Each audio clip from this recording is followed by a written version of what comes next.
Bueno, jóvenes, vamos a la clase del día martes, que es la clase número 6 de tu libro. Y en esta parte es pues ver la parte de números complejos, que es la lección ya número 2 de números complejos de siempre de la unidad número 1 de funciones algebraicas.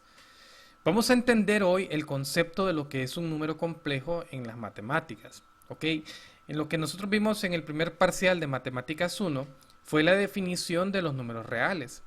Si tú te acuerdas, la definición de los números reales es la unión de dos conjuntos como los números racionales y los números irracionales. Hoy vamos a entender en esta clase el concepto de número complejo. ¿A qué nosotros nos referimos en matemáticas en números complejos?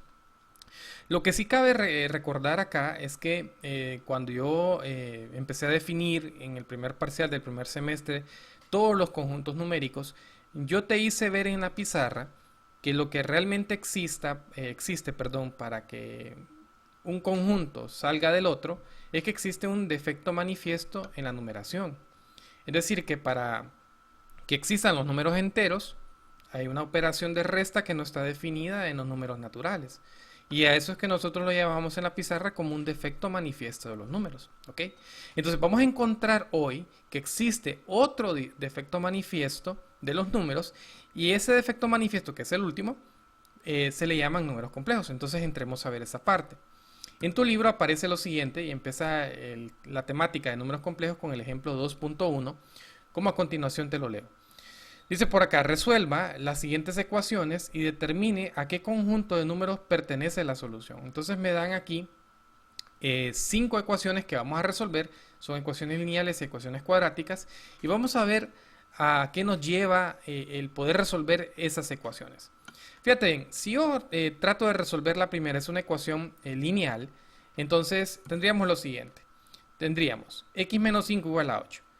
Como recuerda que yo tengo que despejar para la variable x, es decir, tiene que quedarme la x solita. Entonces, este 5 está restando, pasamos al otro lado, acá me quedaría entonces que x es igual a 8 más 5.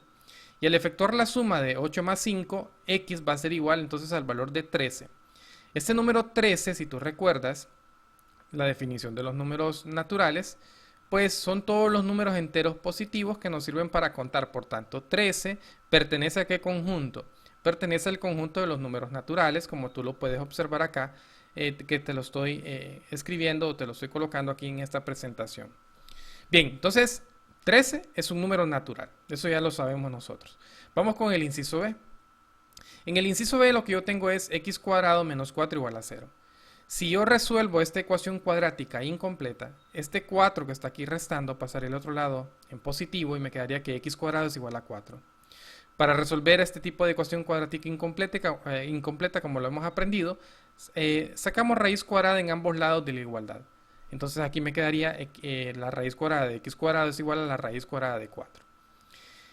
Al aplicar entonces aquí la propiedad del exponente racional, evidentemente el 2, pues lo que decimos comúnmente, ¿verdad? Que el 2 se cancela con el índice, pero realmente estamos aplicando aquí la propiedad del exponente racional. Entonces me quedaría que x es igual, y como tengo una raíz cuadrada aquí, pues voy a encontrar dos soluciones. Entonces me quedaría más menos 2, y evidentemente cuando yo tengo este tipo de solución, me estoy refiriendo que esto pertenece al conjunto de los números enteros. Vean que tengo una parte positiva y tengo una parte negativa y el número que obtengo es un número entero. Entonces, estamos hablando de que esta solución que tenemos acá pertenece al conjunto de los enteros. Ya vimos en el inciso A, naturales, enteros. Vamos a ver a qué nos conlleva el tercer ejemplo que tenemos por acá. Tenemos que es x cuadrado es igual a 4 sobre 25. Entonces, igual, tenemos una ecuación cuadrática incompleta. Entonces, la forma de resolver es igual como hicimos en el inciso B. Calculamos la raíz cuadrada en ambos lados de la igualdad. Entonces me quedaría que la raíz cuadrada de x cuadrado es igual a la raíz cuadrada de 4 sobre 25. Otra vez, al aplicar aquí la propiedad del exponente racional, me quedaría x es igual y obtenemos pues la raíz cuadrada de 4 sobre 25. Eso nosotros lo vimos también en el primer parcial del primer semestre, donde aplicamos aquí entonces la propiedad de la división de raíces cuadradas. calculamos la raíz cuadrada del número que está en el numerador de la fracción y calculamos también la raíz cuadrada del número que se encuentra en el denominador de la fracción. En este caso la raíz cuadrada de 4 es 2 y la raíz cuadrada de 25 es 5, pero como yo tengo una raíz cuadrada, pues tendría dos soluciones, más menos 2 quintos. Y evidentemente 2 quintos es una fracción, por tanto, si es una fracción, pertenece al conjunto de los números racionales. Fíjate que en los tres ejemplos que hemos desarrollado hasta este momento, pues todos estos números pertenecen también a los números reales. Todavía no hay nada nuevo, ¿cierto? Esto es lo que nosotros ya hemos aprendido en clases anteriores. Vamos a hacer el D y el E a ver a qué me conduce. Entonces a resolver el inciso D. El inciso D es x cuadrado menos 3 igual a 0. Este 3 lo colocamos en el miembro derecho, está restando en el miembro izquierdo, pasa positivo al miembro derecho, me quedaría x cuadrado igual a 3. Igual, otra vez, me queda una ecuación cuadrática incompleta. La resolvemos, sacamos en ambos lados la raíz cuadrada y me quedaría entonces raíz cuadrada de x cuadrado es igual a la raíz cuadrada de 3. Al aplicar aquí entonces la propiedad del exponente racional, me quedaría que x es igual a la raíz cuadrada, perdón, a más menos la raíz cuadrada de 3.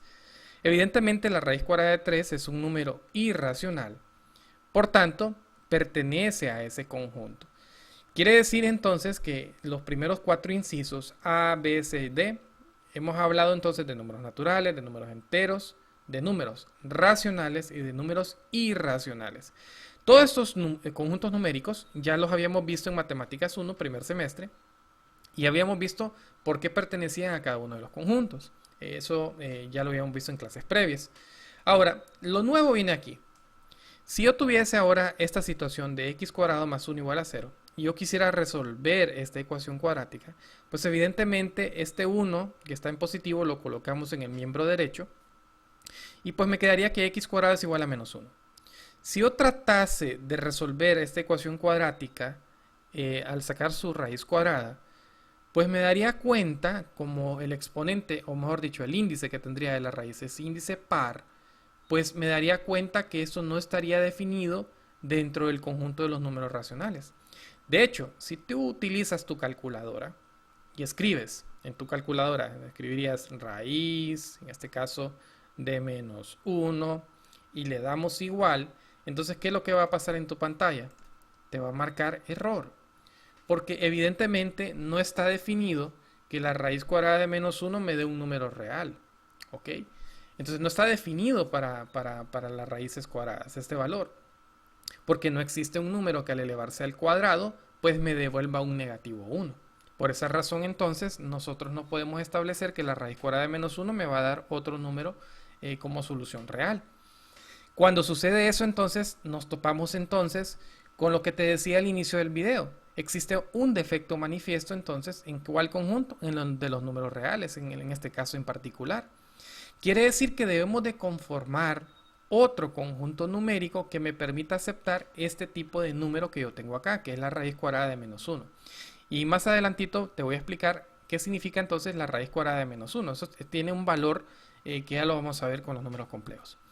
Bien, entonces ya descubrimos que existe un defecto manifiesto en los números reales. Igual, en el ejemplo 2.2 dice al operar el x cuadrado más 1 igual a 0 queda. Entonces es lo mismo que te explicaba hace un momento.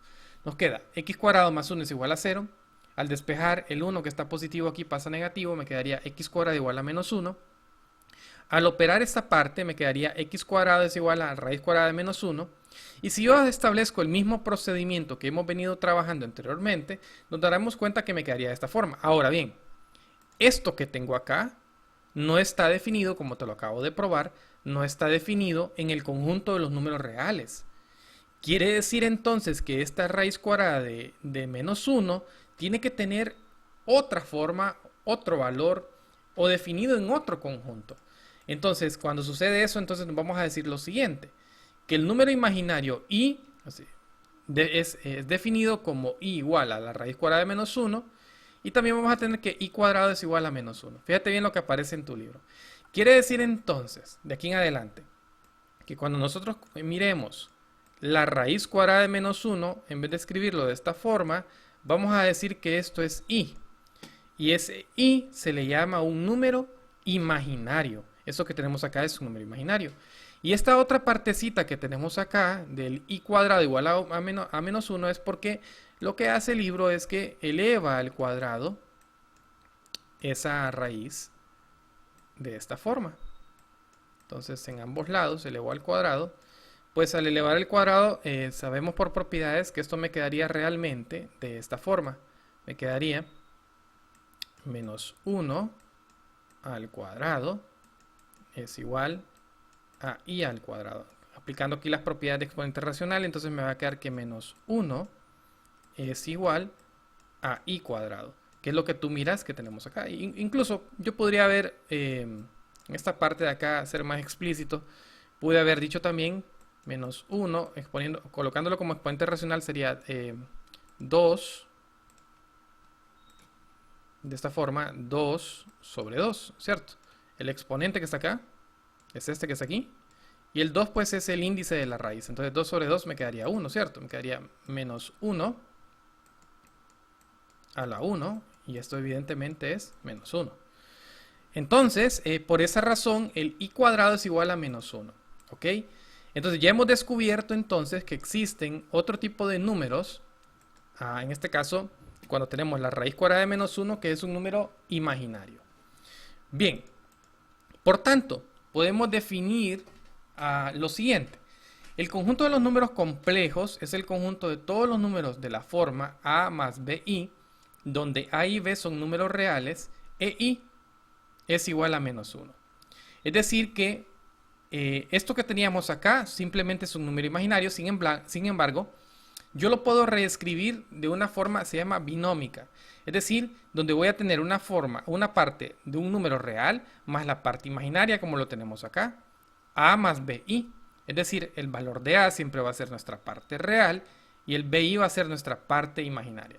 Y es la forma estándar de un número complejo. Es decir, siempre un número complejo se va a escribir de la forma estándar de esta forma. Es decir, voy a tener siempre una parte real y una parte imaginaria.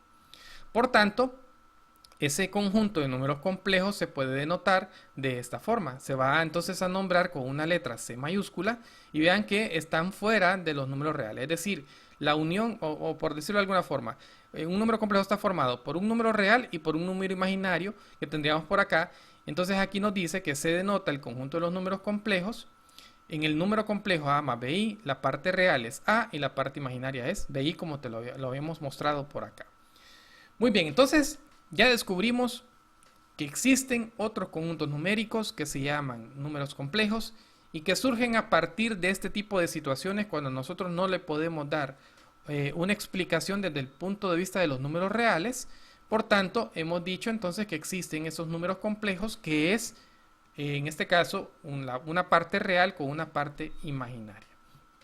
Para terminar este video entonces, nos vamos a remitir al ejemplo 2.3 donde nos dice escriba los siguientes números en la forma estándar de un número complejo. El inciso A me aparece aquí 3i. Si tú te das cuenta acá, aquí está escrito solo la parte imaginaria. ¿Qué me hace falta? La parte real. Como no me aparece la parte real, entonces lo vamos a completar con un 0. Entonces me quedaría que ya escrito en su forma estándar ese número complejo me quedaría 0 más 3i. Siendo 0 la parte real más 3i. Por tanto, esto se le conoce cuando solo aparece la parte imaginaria. De esta forma se le conoce como un número imaginario puro. El inciso B, vean que solo tengo 87, solo es un número real, ¿cierto? No aparece la parte imaginaria, entonces vamos a completarlo colocando el 0i para poderlo colocar en su forma estándar como número complejo, de esta forma. Entonces me quedaría 87, que es la parte real, más 0i, que es la parte imaginaria. Por tanto, esto es, en este caso, esto sería un número real, que es lo que tendríamos acá, el 87. ¿Ok? Y por último, 4 menos 5i. Vean que aquí sí aparece la parte real y la parte imaginaria, que lo puedo reescribir de esta forma, porque recuerda que la forma estándar de escribir un número complejo es realmente con la suma. Entonces me quedaría 4 más menos 5i, y esto es un número imaginario. Por tanto, en este caso, 3i, 87, 4 menos 5i son números complejos. Todos estos que estaban acá de inicio, pues se les llaman números complejos. Por tanto, como tarea me vas a desarrollar pues esto mismo que acabamos de hacer en esta parte última del video, escribir los siguientes números en su forma estándar de un número complejo, es decir, Aquí yo lo tengo solo la parte real, la parte imaginaria, en este caso imaginario puro. Entonces vas a denotarme cada uno de estos números que están acá en su forma estándar para un número complejo.